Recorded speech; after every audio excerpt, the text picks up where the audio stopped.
Arestado ang isang gina na taga General Trias, Cavite matapos umanong bugbugin ang 10 buwang gulang niyang sanggol.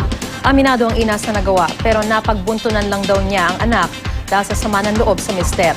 Narito po ang aking report. Dahil sa paulit-ulit na pagpukpok na markahan ang mukha ng 10 buwang gulang na sanggol na ito, ang gumawa nito sa kanya, kanyang ina mismo. Nakausap ko ang ina habang nakakulong matapos maaresto nitong Huwebes.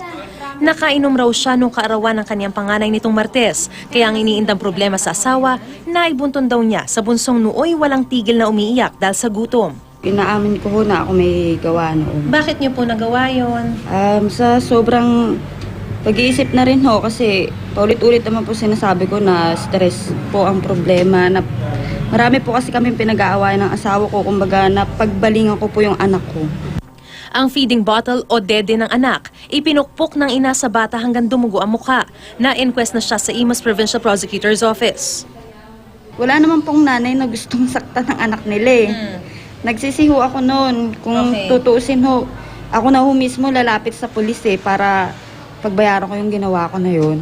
Ang binugbog na sanggol ni rescue ng General Trias Police kasunod ng paghingi ng tulong ng bayaw ng ina sa pulisya at sa Facebook. Katuwang din noon ang Municipal Social Welfare and Development na siyang nangangalaga ngayon sa sanggol.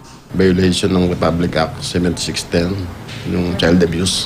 Available naman yung kaso, so pwede siya mag-bail.